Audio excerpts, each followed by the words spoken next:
Bonsoir et bienvenue à tous à l'UQAM pour cette nouvelle rencontre en compagnie de Bernard de Montréal.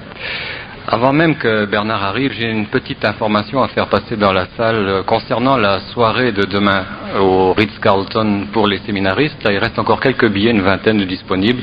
Vous serez gentil de les réclamer tout simplement à l'accueil tout à l'heure au kiosque à cassette pour les séminaristes qui veulent participer à cette soirée. Alors ça concerne uniquement les séminaristes. Alors on s'apprête maintenant, pour la 30e heure consécutive, à accueillir chaleureusement, comme il se doit, Bernard de Montréal.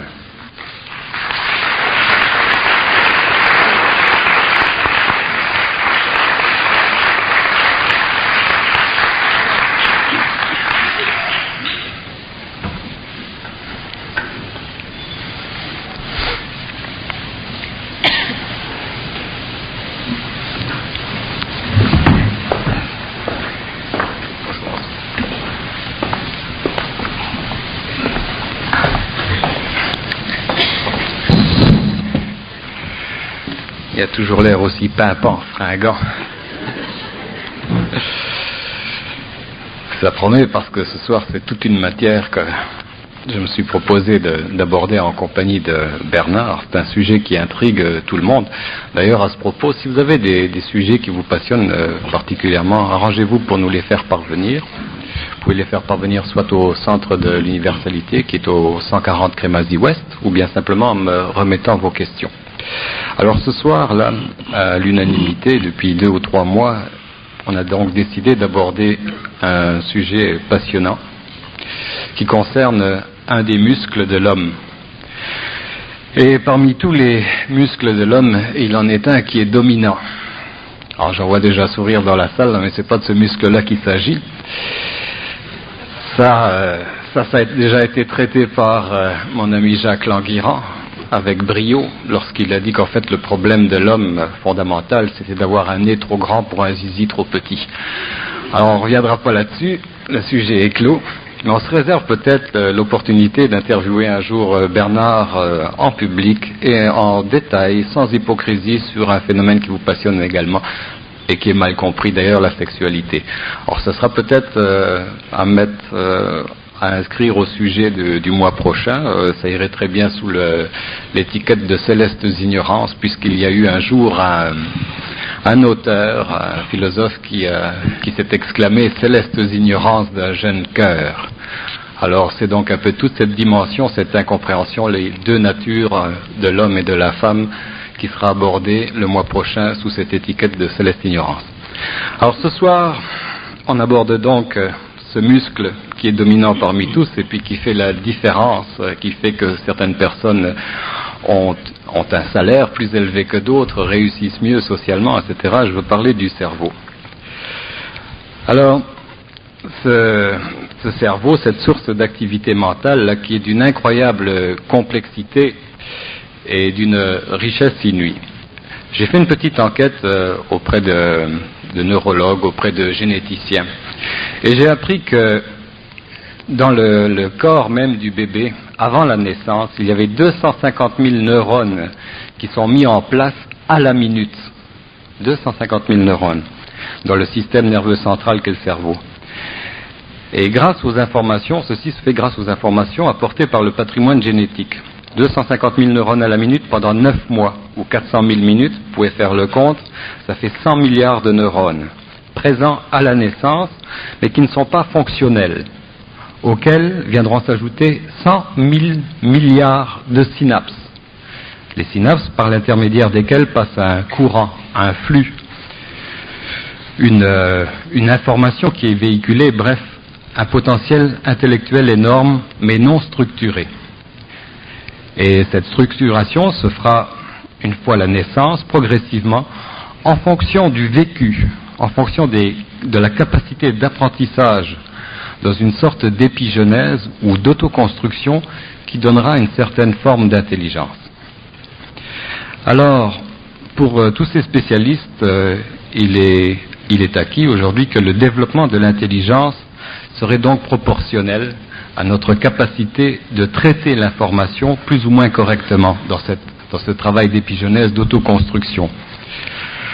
À une extrémité de l'échelle, on trouve donc les débiles mentaux, et à l'autre, on va trouver les Einstein, et pourquoi pas les Bernard de Montréal, dont les circuits neuroniques sont justement plus conducteurs ou plus développés. Alors, ce que je voudrais savoir comme première question, que je poserai donc à mon invité, Bernard de Montréal, quels sont les facteurs qui font qu'une information est traitée plus ou moins correctement? Si vous êtes d'accord avec le fait que l'intelligence est proportionnelle à la faculté de traiter l'information.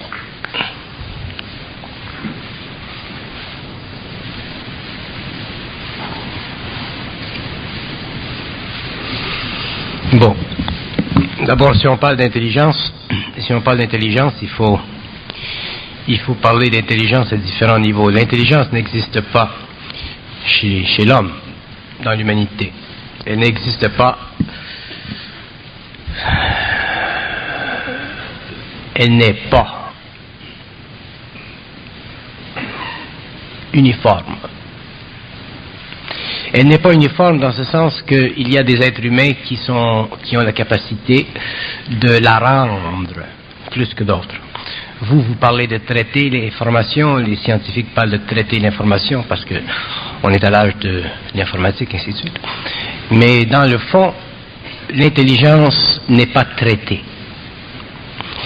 Ce qui nous donne l'impression que l'intelligence est traitée, c'est parce que l'homme donne dans le rendement intellectuel,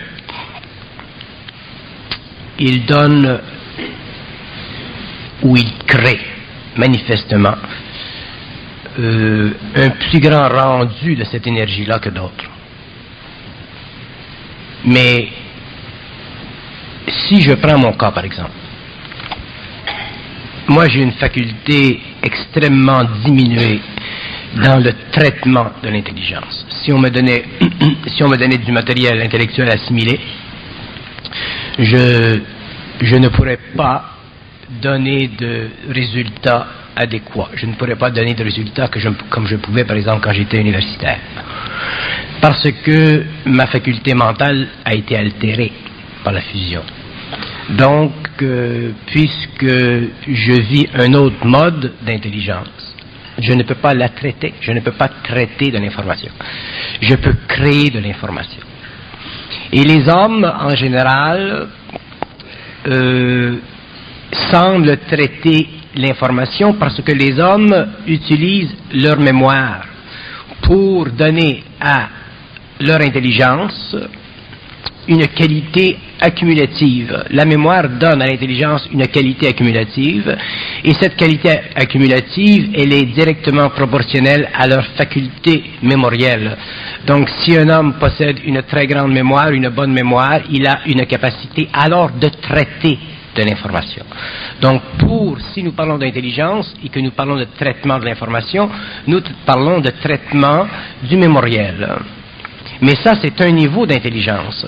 Ce n'est pas l'intelligence finale de l'homme, ce n'est pas l'intelligence créative de l'homme, c'est de l'intelligence mécanique, statuée,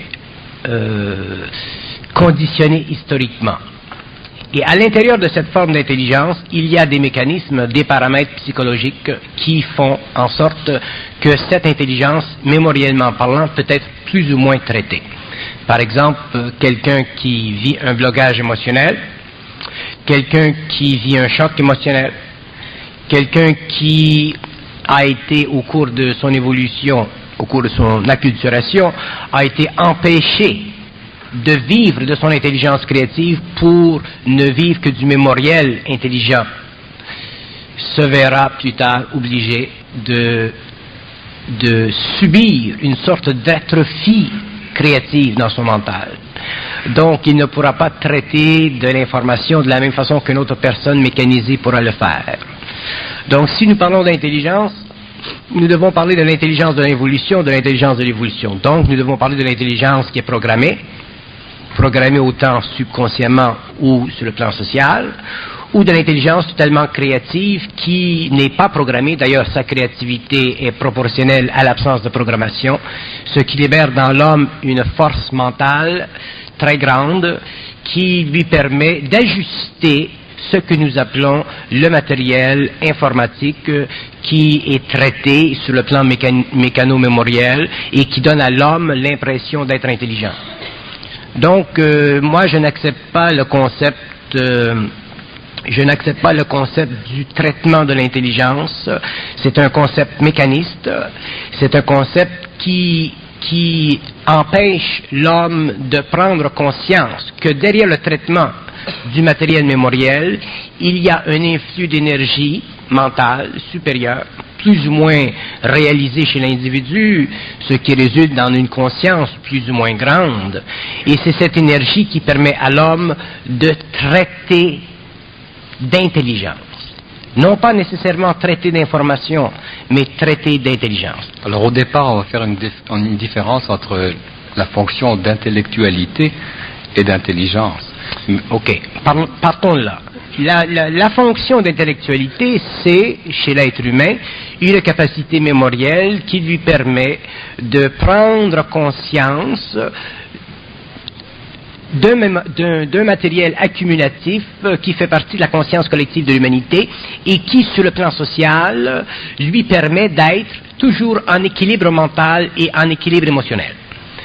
Donc, un bon intellectuel, ou un intellectuel qui sera bien reçu dans un milieu, sera toujours un intellectuel qui aura la capacité sur le plan de la conscience sociale, autrement dit sur le plan du mémoriel accumulatif de l'humanité, auquel il fait ou auquel il est relié.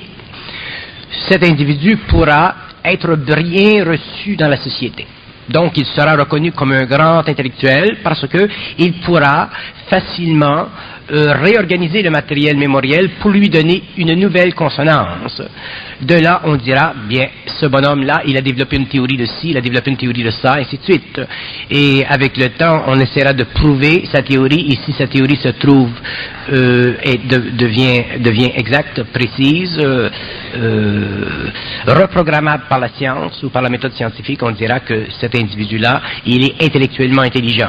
Mais on ne donnera pas à l'intellectuel la valeur totale de son intelligence. On ne dira pas, par exemple, que l'intellectuel fournit à travers son cerveau une très grande masse d'énergie qui sert à donner à la forme mémorielle ou au matériel mémoriel accumulatif de l'humanité une nouvelle figure, une transformation. Pour que l'homme puisse, sur le plan social ou d'une façon collective ou d'une façon intellectuelle, pour que l'homme puisse dire tel individu est un être effectivement créatif, il faut que l'homme lui-même qui l'observe le soit.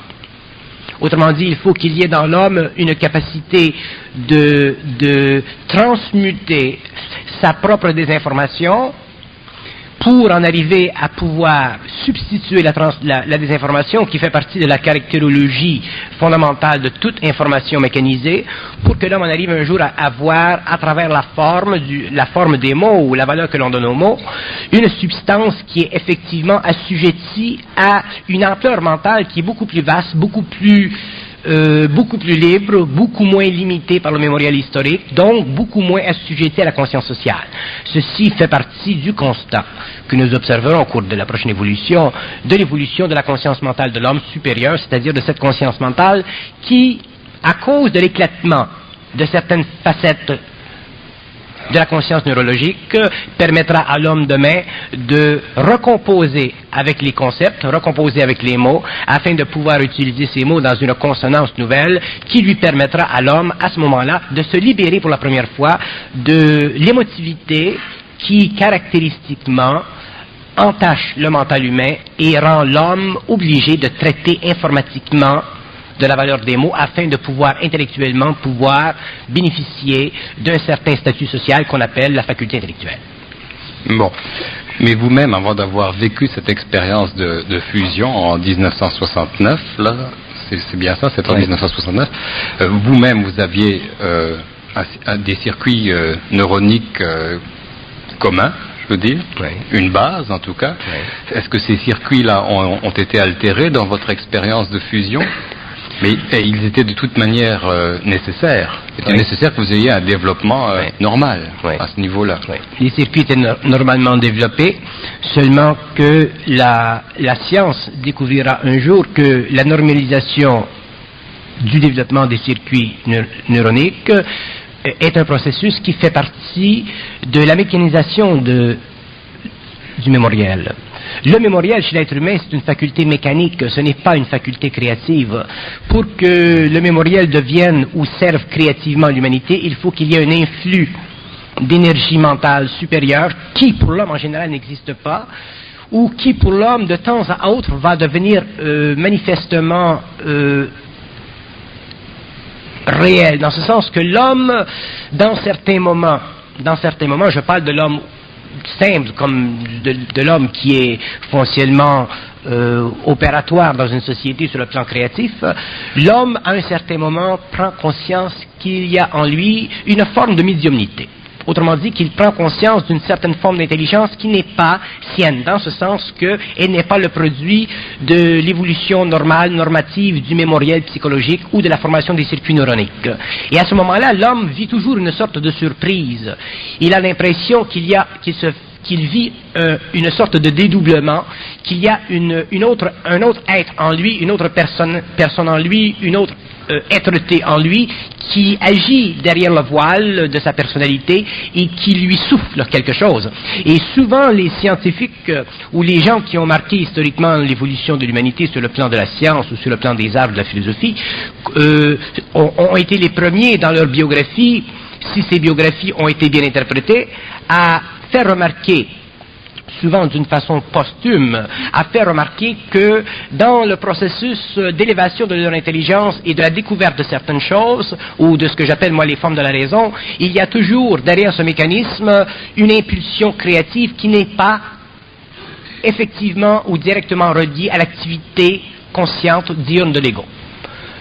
Par exemple, des scientifiques qui ont fait des recherches dans le domaine des structures atomiques ont découvert, par exemple, la nuit, lorsqu'ils sommeillaient, les modèles de la constitution atomique, et le jour, ils ont donné suite à leur, non pas à leur recherche, mais à leur perception interne. Donc, il y a dans le subconscient, je n'aime pas le mot subconscient pour des raisons que je pourrais un jour expliquer, mais il y a dans la constitution psychique de l'homme des forces créatives qui ne font pas partie de l'organisation cérébrale, circuito-neuronique de l'ego.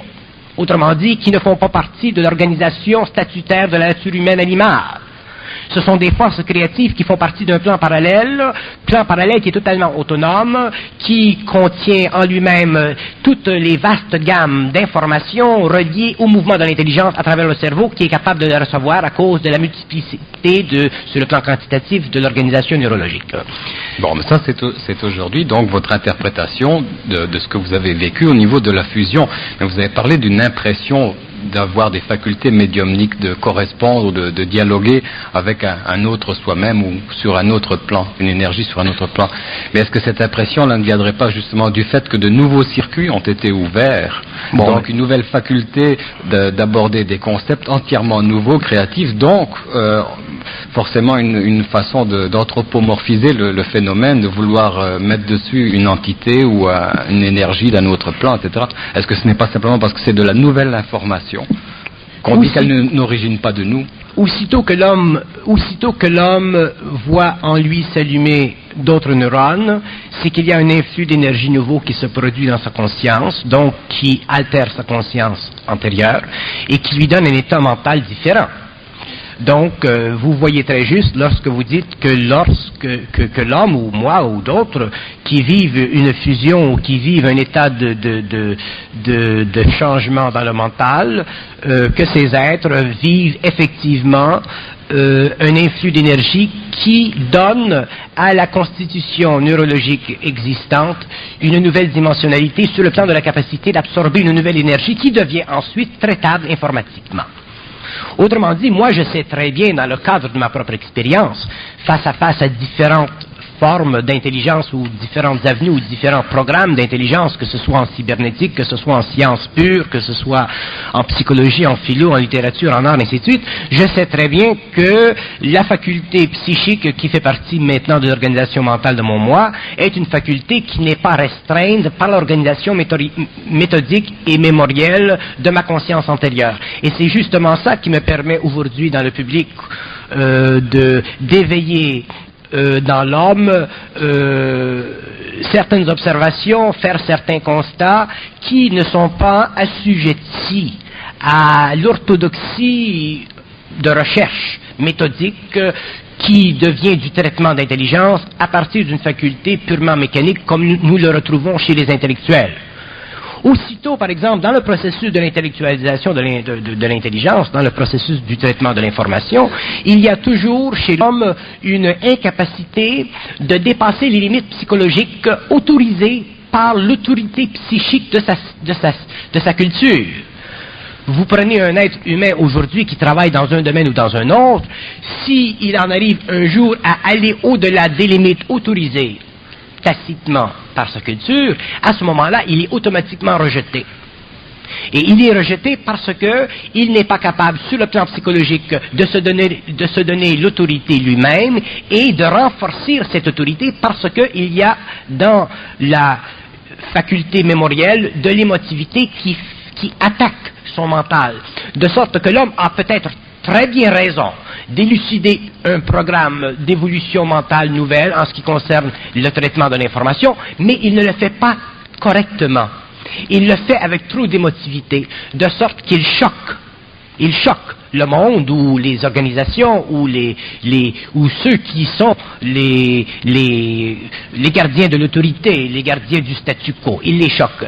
Et moi, dans mon expérience, vis-à-vis les hommes que j'ai rencontrés, des hommes qui sont dans l'autorité de différentes sphères sur le plan de la connaissance, je ne choque pas, à moins que je le veuille. Mais si je ne veux pas choquer, je ne choque pas et je peux amener un certain niveau d'information nouvelle et faire en sorte que les circuits de ces gens soient, par le contact de cette vibration, de cette énergie, soient rallumés de sorte qu'eux en arrivent aussi à prendre conscience qu'effectivement, il y a du réel derrière le constat psychologique stabilisé de l'infrastructure psychologique de notre moi que nous appelons notre intelligence intellectuelle. Donc ils disent, bon, c'est intéressant, mais ils n'ont pas les mots parce que les mots sont lockés, ils sont bloqués, ils sont arrêtés par une très vive émotivité qui a tendance chez l'intellectuel à vouloir protéger le statut mental qui correspond à sa personnalité. Alors si vous enlevez le poids affectif qu'il peut y avoir dans les mots, dans une communication, donc si vous désastralisez la communication, vous avez un langage qui ressemble à celui d'un mathématicien en quelque sorte. Peut-être la raison pour laquelle vous n'êtes pas toujours reçu dans le public au niveau de l'information que vous véhiculez. Est-ce que vous, en tant que conférencier, quand vous êtes devant une salle comme ça, que vous adressez à une salle, est-ce que vous n'êtes pas obligé d'astraliser d'une certaine façon votre information? Est-ce qu'une communication entre deux personnes et un public, par exemple, est-ce que vous allez trier l'information, est-ce que vous allez la filtrer, ou est-ce que vous allez nécessairement la colorer pour qu'elle puisse être reçue? Je vais la colorer si elle est trop choquante.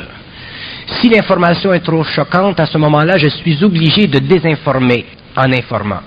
Parce que si je me laisse aller à informer, je détruis la structure psychologique du mental humain. Autrement dit, je détruis la forme psychologique du moi qui est obligé de survivre à l'inquisition d'une forme d'intelligence qui ne fait pas partie de notre territorialité, qui ne fait pas partie de notre expérience. Donc, je ne veux pas dans le monde, quand je traite de l'information, je ne veux pas être reçu comme un étranger. Je veux être reçu comme un homme qui fait partie du même monde, mais un homme qui vit une expérience différente pour le moment sur le plan de cette transmutation du mental. Donc à ce moment-là, j'astralise, c'est-à-dire que je vais prendre en considération l'émotivité qui est dans le mental de l'homme. Surtout si je parle de politique, surtout si je parle de religion, si je parle de métaphysique. Tandis que si j'entre dans des domaines qui sont beaucoup plus libres de l'émotivité, à ce moment-là, je peux aller d'une façon beaucoup plus directe, mais à ce moment-là, je deviens autoritaire.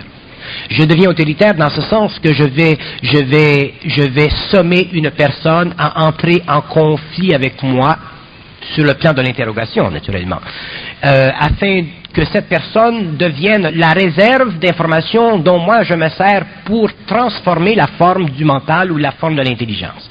Par exemple, si je parle avec un physiciste, je me servirai de sa réserve d'informations sur le plan de la physicalité de la matière pour introduire un nouveau niveau d'information qui forcera cet individu à prendre conscience de quelque chose qui, pour le moment, n'est pas nécessairement intégrable dans la conscience mentale autoritative de son mémoriel collectif. Mais il verra à ce moment-là qu'il y a autre chose dans la nature de la physicalité de la matière que la conception cartésienne que nous avons aujourd'hui au stade où nous en sommes rendus au niveau de la science.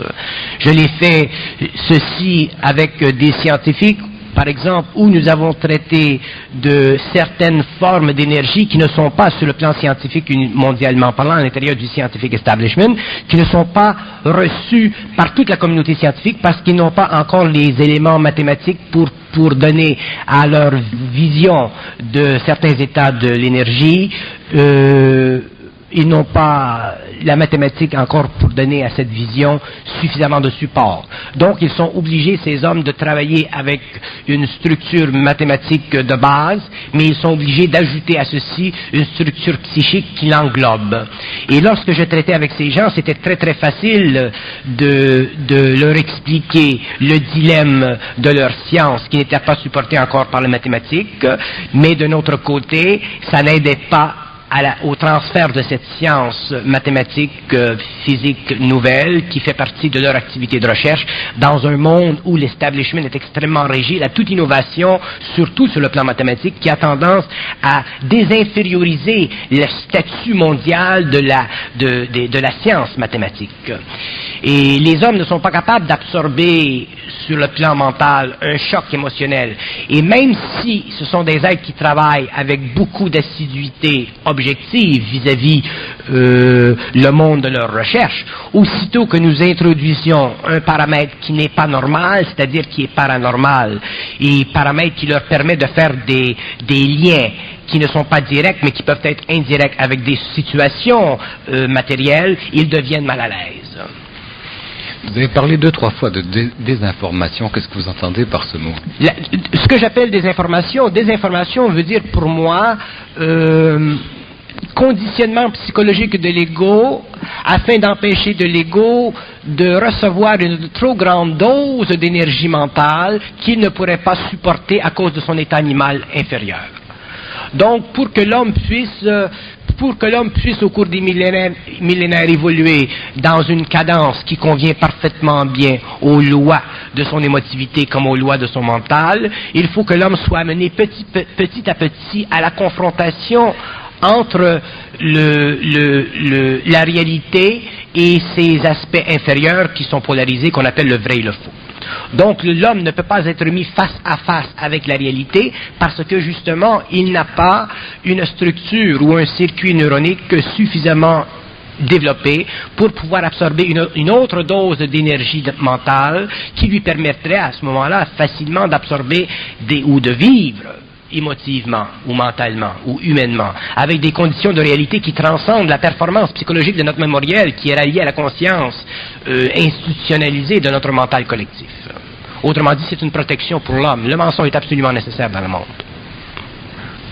On verra ça justement le mois prochain, on va traiter ce... Et d'ailleurs, je dis ceci d'une façon libre, mais si vous regardez sur le plan historique, si vous regardez l'activité de l'Église, par exemple, l'Église s'est servie du mensonge pendant des siècles pour empêcher les chrétiens d'être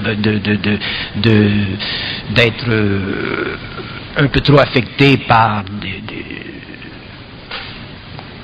des connaissances qui les auraient astralisés, donc à l'intérieur du concept ecclésiastique de ce temps-là, les aurait amenés vers plutôt une pratique satanique de la religion. Et dans le domaine de la politique, c'est la même chose. La désinformation fait partie de la politique. Vous ne pouvez pas vous attendre à ce que NASA vous dise tout, que la politique du président vous dise tout, ainsi de suite. Donc la désinformation fait partie moi j'appelle ça le containing complex. Le complexe de la contenance. Les hommes doivent être contenus, les civilisations doivent être contenues, les masses humaines doivent être contenues, sinon s'ils font face à la réalité, telle que certains hommes peuvent la voir ou la comprendre,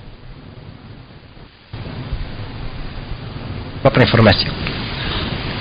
Okay. Et dans cette expérience de fusion, là, cette énergie, je pense que c'est peut-être une dose d'énergie supplémentaire que vous avez reçue. Est-ce que c'est similaire ou semblable un peu à ce qui a été traité au niveau de la parapsychologie? On s'est aperçu que les gens qui étaient capables de produire des phénomènes paranormaux avaient été dans leur enfance électrocutés, tout simplement. Est-ce que le fait d'apporter une électricité, une charge d'électricité supplémentaire au cerveau serait la version physique, chimique de la fusion? Est-ce que la fusion se manifeste par une surabondance d'électricité ou de flux qui est véhiculé au niveau des synapses et qui ouvrirait justement les conduits, les circuits? Oui, si vous avez un champ d'énergie magnétique à l'intérieur duquel il y a un circuit électrique ou électrochimique et que vous lui ajoutez une autre dose d'énergie, il est évident qu'il se passera des changements. Sur le plan parapsychologique, les expériences qui ont été faites, où on a découvert que des hommes ou des gens ont été électrocutés, effectivement, le choc a changé, a ouvert des centres d'énergie chez l'individu. Ça, c'est sur le plan du corps astral, parce que les gens ou du corps éthérique, parce que les gens qui vivent ou les gens qui font des expériences dans le domaine de la parapsychologie souvent font des expériences en relation avec le plan astral ou en relation avec le plan éthérique. Ceux qui, comme moi ou d'autres, vivent l'expérience sur le plan mental, vous pouvez appeler ça une forme d'électrocution, mais c'est une forme extrêmement primitive d'expression. C'est un choc, effectivement, c'est une rentrée d'énergie nouvelle qui allume d'autres neurones et qui soude le mental humain ou le cerveau à une fréquence d'énergie autre ou à laquelle il n'est pas habitué, donc ce qui donne à l'homme un autre niveau de conscience. Mais ceci fait partie de l'évolution, c'est normal. Bon. Est-ce que vos capacités particulières, supramentales, sont transmissibles, d'après vous, génétiquement dans votre enfant, par exemple, ou dans la succession, ou dans les générations qui viendront de chez vous? Est-ce qu'il y a une partie d'hérédité, de patrimoine génétique qui peut être transmise de ces facultés-là? Une fois que le circuit neuronique a été étendu, oui. C'est très possible, mais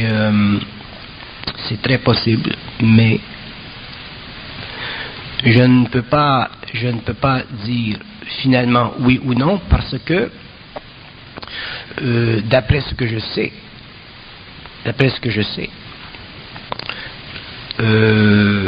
ce que nous appelons l'intelligence, autrement dit la faculté supramentale de l'intelligence, ce n'est pas une faculté qui est karmique. Donc, comme elle n'est pas karmique, elle n'est pas nécessairement transmissible. Ce qui est transmissible est d'origine karmique. Donc, pour que quelque chose soit transmissible d'un père à un fils ou à une fille, il faut qu'il y ait un lien karmique, c'est-à-dire qu'il faut qu'il y ait une relation expérientielle au niveau de l'âme. À ce moment-là, il y a organisation génétique qui favorisera un tel mouvement à travers les générations d'une condition psychologique. Mais la conscience supramentale, ce n'est pas quelque chose qui est karmique. Donc, je crois que les hommes qui vivront cette conscience supramentale, ils la vivront parce qu'ils seront amenés à un état de mutation, non pas à travers la génétique, mais à travers la réorganisation psychologique de la valeur qu'ils donnent aux mots. C'est à travers la parole que se fera cette transmutation, et non pas à travers le code génétique. Donc, je ne crois pas que ce soit ainsi. Autrement dit, si tout le monde, tous les habitants de la planète vivaient demain une fusion instantanée comme vous l'avez vécu, il n'y aurait qu'une seule génération de gens supramentaux. C'est peut-être la raison pour laquelle on voit beaucoup plus d'individus qui s'avancent vers la conscience supramentale de façon progressive, où il y a peut-être une transmission à ce moment-là, mais si c'était une fusion instantanée de toute l'humanité, il n'y aurait qu'une seule génération, où elle serait à renouveler cette expérience à chaque génération suivante. Oui, parce que je ne vois pas de connexion génétique. Je sais que l'être humain possède un cerveau parfaitement développé. Je sais que l'être humain est prêt à vivre une autre dose, si vous voulez, de cette énergie. Et c'est simplement la première sur le plan de l'humanité, parce que l'évolution commence. Ce que nous vivrons dans ce cadre-là au cours des siècles, nous ne le connaissons pas. Mais je ne vois pas de connexion entre la génétique ou l'organisation du code génétique et ceci. Pour moi, la conscience supramentale, c'est un état d'esprit. Ce n'est pas un état psychologique. Si c'est un état psychologique, oui, je verrai une redistribution sur le plan génétique. Mais comme c'est un état d'esprit, l'esprit ne fait pas partie de la nature animale. L'âme, oui. Mais pas l'esprit. L'esprit fait partie d'une autre dimension. L'esprit est l'énergie du double de l'homme. Déjà, le double de l'homme fait partie d'un monde parallèle. L'esprit est sa substance. Et c'est l'esprit de ce double qui donne à l'homme la gestion vibratoire de son intelligence. Donc il n'y a aucune relation entre le mouvement de l'intelligence et la génétique. Si l'être humain vivait les conséquences d'une fusion par transmission génétique, il deviendrait probablement un monstre parce qu'il n'aurait pas transmuté l'énergie émotionnelle nécessaire pour pouvoir absorber le choc vibratoire de cette énergie. Et dans la fusion, ce que la fusion fait, d'ailleurs regardez, ce que la fusion fait dans ses premiers mouvements, c'est l'oblitération totale de la mémoire. Et quand je dis l'oblitération totale de la mémoire, je ne veux pas dire que je n'ai pas de mémoire. Mais je veux dire que ma mémoire n'est plus assujettie aux lois mécaniques de mon ego. La mémoire, elle est assujettie à la pulsation vibratoire de cette énergie-là qui fait revenir en surface le mémoriel qui a fait partie dans le passé de l'expérience de l'ego. Donc, souvent, je suis totalement sans mémoire devant un fait qui est absolument ridicule, et je puis être devant une très grande mémoire devant un fait qui semble totalement estompé. Donc, tout est contrôlé par l'esprit de l'homme. Rien n'est sous le contrôle des forces animiques de l'homme. C'est pourquoi je ne vois pas de connexion génétique entre la conscience supramentale et le code génétique. Est-ce qu'il vous arrive de rêver? Oui, je rêve. Je rêve pas comme les gens rêvent. Je suis conscient quand je rêve. Donc pour moi, ce n'est pas rêver, parce que rêver, c'est être inconscient quand on est couché, quand on dort. Tandis que moi, quand je dors, je ne dors pas. Donc je ne peux pas dire que je rêve.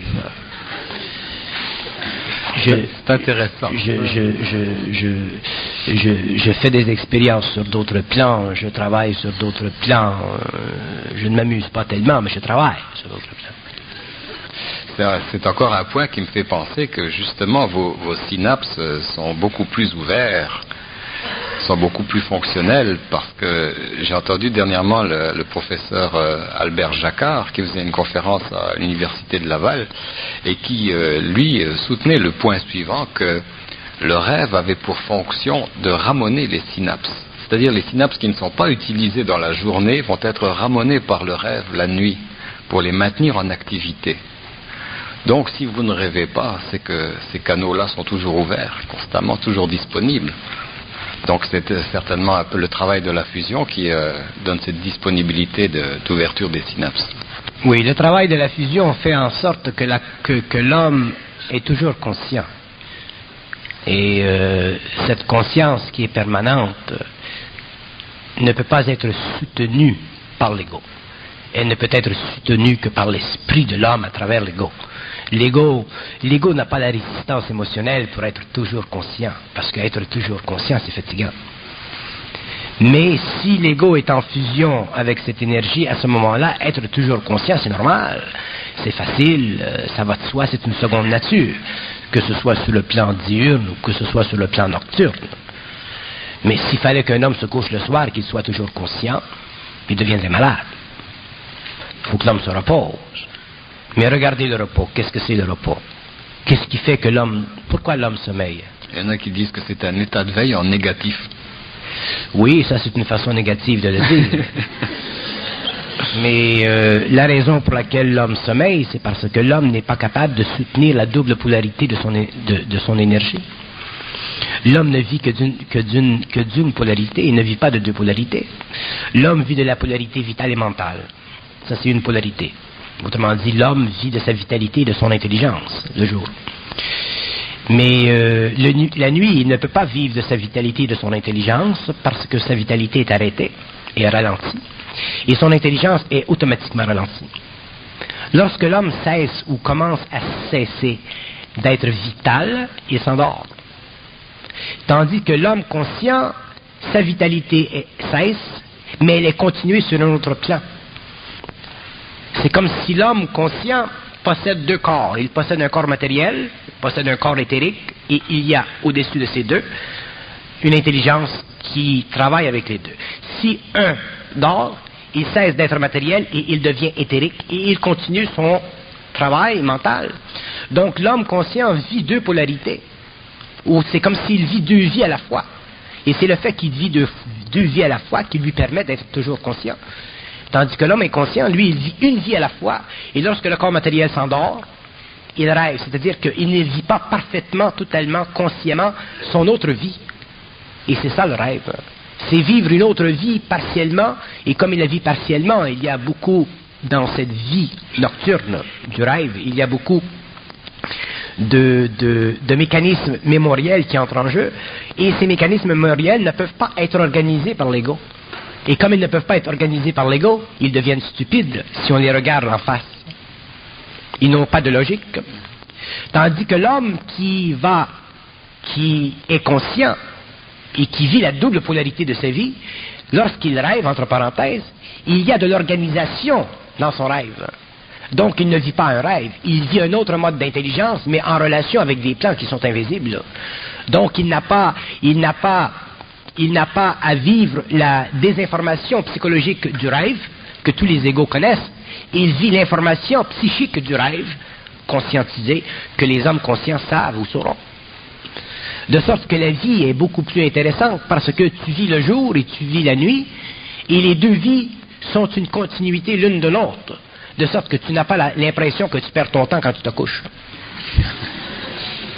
C'est intéressant.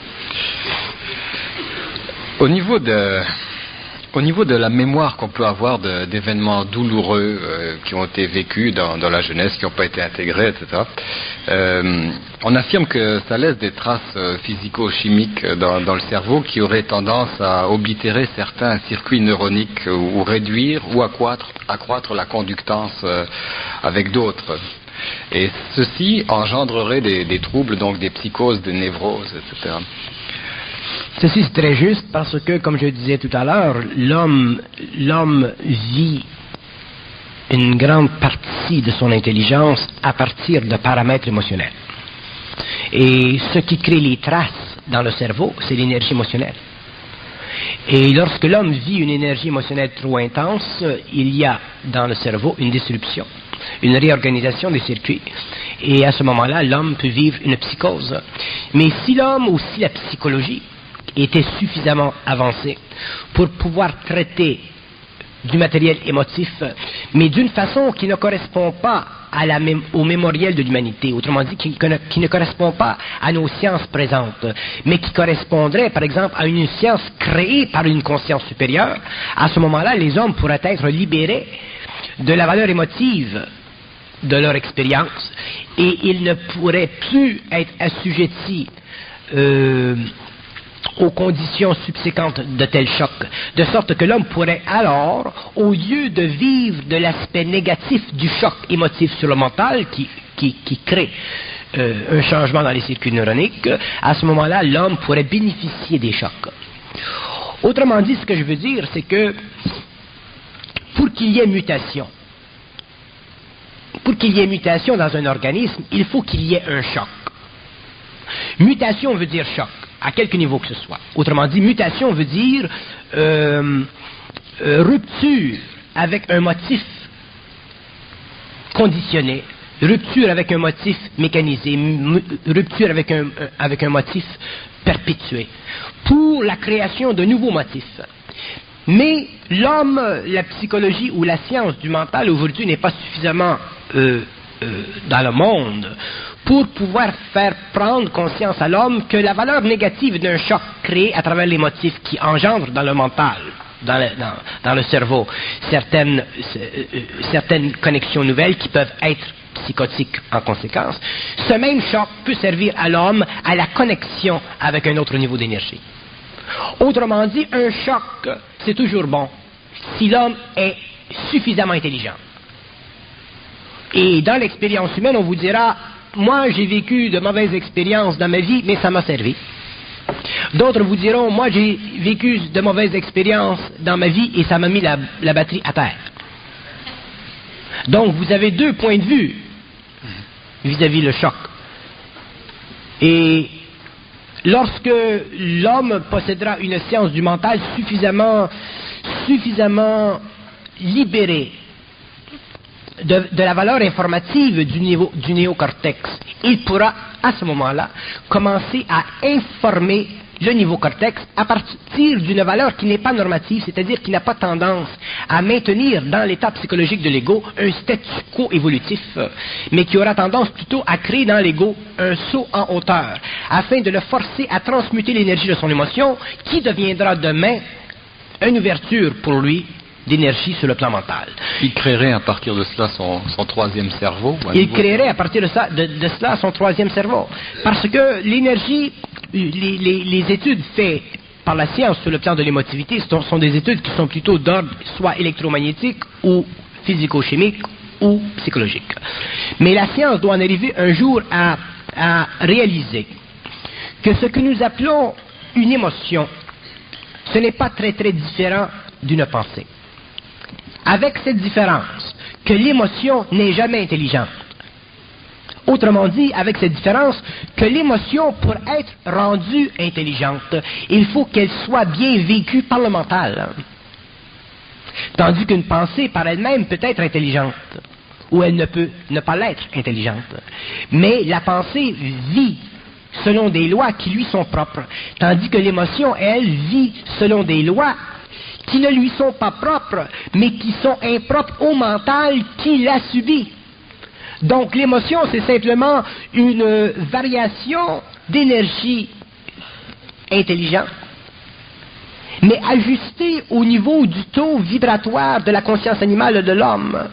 Donc la valeur de l'émotion dans la vie de l'homme, ce n'est pas une valeur qui est informative, c'est une valeur évolutive. Tandis que la pensée possède une valeur informative ou désinformative. Donc l'émotion et la pensée ont deux fonctions. La fonction primaire de l'émotion, c'est d'amener l'homme à une plus haute évolution, en exerçant le mental à développer des paramètres évolutifs de compréhension supérieurs à ceux qu'il a connus dans le passé, autrement dit, à dépasser le mémoriel collectif de l'humanité. Tandis que sur le plan mental, vous tombez dans un autre ordre d'idées. Lorsque l'homme passe du mental inférieur au mental supérieur, il ne vit pas le choc émotionnel, mais il vit le choc de la désinformation. Donc tout homme qui vit une fusion vit le choc de la désinformation, c'est-à-dire qu'il entre dans un niveau d'intelligence qui est totalement libre de l'intelligence collective de l'humanité. Donc à ce moment-là, il se retrouve seul devant une masse d'expériences, une masse de valeurs qu'il est obligé lui-même de refaire, de défaire, de reconstruire, afin de participer à son nouveau visage mental, à sa nouvelle intelligence. Donc il ne peut plus être supporté par la conscience sociale, il est obligé de se supporter lui-même. Et s'il a la force de se supporter lui-même, ensuite il pourra lentement changer, altérer au cours des siècles la conscience sociale. Donc il devient libre des opinions, des croyances, des sympathies, des théories, du vocabulaire, des concepts, de tout ça. Il devient totalement libre de ceci. Mais il les utilise pour les transformer. Il me reste peut-être encore une question avant de terminer. J'aimerais savoir quelle est la fonction, d'après vous, du cauchemar. Le cauchemar, c'est très important dans la vie de l'homme. C'est très important parce que lorsque l'homme vit un cauchemar, il vit une très très grande approximation sur le plan de l'énergie de sa réalité mentale supérieure avec sa réalité mentale inférieure, mais toujours conditionné par son état émotif. C'est comme si l'homme, quand il vit un cauchemar, c'est l'autre partie de lui-même qui veut se rapprocher de lui, mais qui n'est pas capable à cause de son émotivité. Donc l'émotivité crée un choc. Et c'est le choc de l'émotion qui crée le cauchemar. Ce n'est pas le cauchemar lui-même. C'est la qualité émotive qui vient s'interposer entre le mental inférieur et le mental supérieur, ou l'intelligence non découverte et l'intelligence connue, ou l'intelligence qui fait partie des circuits qui ne sont pas ouverts et l'intelligence qui fait partie des circuits qui sont déjà établis depuis longtemps. Un cauchemar, c'est très important parce que dans un cauchemar, l'homme a la chance de découvrir une autre partie de lui-même. Mais son émotivité entre en jeu, et pour lui, le cauchemar devient négatif, lorsque, en fait, sur le plan évolutif, il est essentiel. Et si les hommes ne vivaient pas de cauchemar, ils ne pourraient pas en arriver un jour à passer de l'involution à l'évolution. Donc, les hommes ne seraient pas capables de connaître la mutation psychologique. Ce qui crée dans l'homme la mutation psychologique, c'est le cauchemar. Et le cauchemar n'est pas simplement vécu sur le plan du rêve. Le cauchemar, il est vécu dans une condition extrêmement diluée le jour. Je vous donne un exemple. Vous passez, vous allez sur la rue, quelqu'un vient et freine juste derrière vous et vous sursautez. Ça, c'est du cauchemar. Mais c'est du cauchemar qui est beaucoup plus contrôlé dans un sens parce que vous avez un certain nombre de paramètres psychologiques qui vous permettent de prendre conscience et de contrôler dans un sens événementiel. Donc, vous êtes capable jusqu'à un certain point de rassasier votre émotivité, de donner à votre émotivité la chance de bloquer l'événement. Tandis que la nuit, vous ne pouvez pas faire ça. Votre émotivité va aller, elle va prendre le chemin le plus facile, et là où il y a connexion possible entre vous et votre réalité, elle viendra faire interférence, et vous vivrez un cauchemar, mais déjà ce sera un avancement dans votre vie évolutive. Sur le plan de l'expérience du type qui est dans la rue et qui vient pour se faire frapper par une automobile, s'il était conscient, il ne vivrait pas ce choc. Il regarderait le type et il dirait « Qu'est-ce que tu fous là ?» Vous comprenez? Parce qu'il n'y a pas d'émotion qui vient entrer, parce qu'il n'a pas à vivre le cauchemar. Parce que déjà, il est informé. Donc, la fonction du cauchemar, c'est de l'amener à être informé. Donc, le cauchemar brise, détruit la désinformation d'une façon extrêmement subliminale, mais l'homme est tellement désinformé qu'il donne au cauchemar une valeur désinformative. Donc, qu'est-ce qui se produit sur le plan psychologique? S'il vit trop de cauchemars dans sa vie, ça peut l'amener un jour à vivre de la psychose. Vous comprenez? Donc, un cauchemar, c'est merveilleux. Parce que c'est ça qui vous permet de vivre la connexion avec un plus haut niveau d'énergie de vous-même, mais émotivement, vous le retenez, parce que vous n'êtes pas suffisamment prêt à vivre la fusion. C'est comme des tests. Ben oui, ce sont des tests, effectivement, ce sont des tests. La fusion, c'est un cauchemar. C'est un cauchemar de l'autre ordre, si vous voulez. Terrible. Perte de la mémoire. Vous savez ce qui arrive à un égo quand il perd de la mémoire, instantanément? Une minute, il a la mémoire, puis une autre minute, il n'y a plus de mémoire. On va voir Alzheimer. Voilà. Donc c'est un choc. C'est terrible. Pour passer de la personnalité à la personne, pour passer d'un niveau de désinformation à un niveau d'information. C'est terrible. C'est pour ça que l'homme doit vivre ce processus d'évolution vers la conscience supramentale d'une façon graduée. Sinon, ce sont des souffrances atroces. Et aujourd'hui, qu'est-ce qui fait votre particularité, en quelques mots, par rapport à votre fonction d'intelligence et puis l'intellectualité de l'homme? Qu'est-ce qui fait quoi? Qu'est-ce qui fait votre particularité? Qu'est-ce qui fait ma particularité? Dans votre intelligence par rapport aux fonctions d'intellectualité. Ah bon? Mais probablement, c'est que tout ce qu'on m'apporte sur le plan de la connaissance, je le retourne en envers. Je ne crois rien. Je ne peux pas vivre d'opinion, donc si vous me donnez une opinion, je suis obligé de la faire vibrer, je suis obligé de l'amener à sa réalité réelle. Je ne peux pas croire. L'intellect croit. Là où il y a de l'intellect, il y a toujours de la croyance. Là où il y a de l'intelligence supramentale, il n'y a pas de croyance. Donc, automatiquement, qu'on vous dise n'importe quoi, qu'on vous parle de l'Église, de la philosophie, de la politique, de ci ou de ça, vous ne pouvez pas prendre ce qu'on vous donne parce que c'est astralisé, c'est conditionné, c'est programmé, ça fait partie des circuits neuroniques de l'humanité et ce n'est pas réel. C'est une invention psychologique de l'ego. Oui, mais pour Mais une invention psychologique de l'ego qui a du sens. Et c'est pourquoi c'est dangereux. Mais vous avez quand même un principe de réalité, comme disent les Freudiens, un équilibre. Ouais, j'ai un principe de réalité, comme disent les Freudiens, mais le principe de réalité que j'ai, ce n'est pas le principe de réalité de Freud. Parce que le principe de réalité, ce qu'on appelle le principe de réalité, sur le plan psychologique, ce n'est pas de la réalité, c'est simplement un équilibre. C'est une norme. Un principe de réalité en psychologie, c'est simplement une normative, tandis que la réalité, ce n'est pas un principe. Aussitôt, regardez les mots. Un principe de réalité. Si vous me parlez de principe de réalité, je suis obligé de faire sauter le mot principe, parce que ma réalité ne peut pas coïncider avec un concept qui sert simplement à stabiliser la conscience intellectuelle de l'ego. Je ne peux pas. C'est pour ça que je suis toujours obligé, quand on me parle, de renverser ce qu'on me dit, afin de faire naître quelque chose d'autre, afin que l'homme puisse en arriver à prendre conscience que la réalité, elle est au-dessus de l'intellect, que l'intelligence créative, elle est au-dessus de l'intellect mécanisé, au-dessus de la mémoire, qu'elle fait partie d'une autre dimension de l'homme, d'une dimension occulte de l'homme. L'homme est esprit. Donc, le principe de la réalité, si vous me demandez quel est le principe de ma réalité, je ne sais pas quoi dire, le principe de ma réalité. Je ne dis pas par principe. La réalité, c'est la vie qui passe à travers le système psychique qui se manifeste. L'opposition à ceci, par principe, devient un principe de réalité.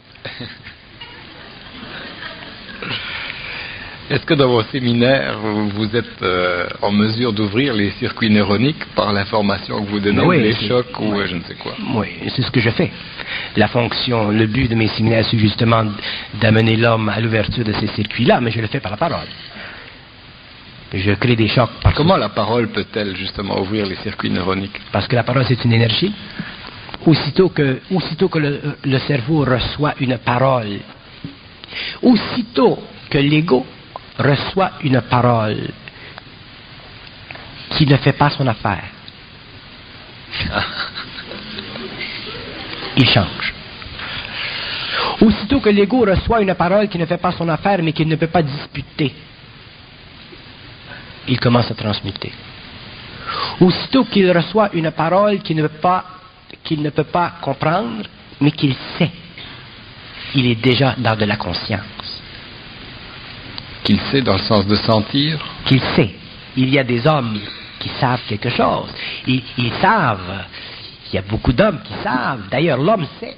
Mais c'est la structure psychologique de son ego qui l'empêche de réaliser qu'il sait, parce qu'il y a toute une structure au-dessus de lui qui domine par autorité ce qu'il sait.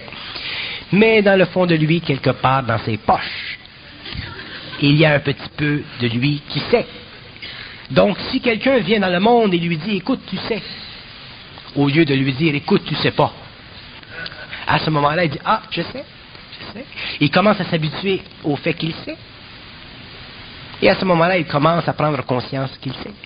Mais les hommes, à cause de leur égoïcité, à cause de leur mental réflexif, quand ils rencontrent des hommes, au lieu de s'occuper de faire sortir d'eux ce qu'ils savent, ils s'occupent de rendre vers eux ce que eux pensent savoir. Il est là le problème. Le travail ou le but de la parole d'un homme ou le but de l'intelligence créative d'un homme, ce n'est pas de faire savoir ce qu'il sait, c'est d'échanger avec un autre qui sait déjà. Mais il faut que celui qui sait puisse prendre conscience que l'autre sait, donc travailler à éveiller ce qu'il sait. Ensuite, quand l'autre sait que vous savez, mais là, vous pouvez vivre. Donc la barrière la plus importante là-dedans, ça reste l'orgueil. Ah, regardez, j'ai remarqué un phénomène chez les gens qui viennent dans mes séminaires. C'est un phénomène normal, d'ailleurs je leur explique. Et je leur dis toujours, faites attention parce que vous allez vous faire prendre les culottes à terre. Aussitôt que les gens sortent d'un séminaire, ils ont l'impression de savoir, parce qu'ils ont découvert quelque chose là. Donc ils ont l'impression de savoir. Et qu'est-ce qu'ils veulent faire? Ils veulent le faire savoir aux autres. Et ça peut leur durer 2 ans, 3 ans, jusqu'à temps qu'ils comprennent que c'est une illusion. Ils veulent. Et ça, c'est une pression. Ils ne peuvent pas la contrôler. C'est avec le temps qu'ils le font.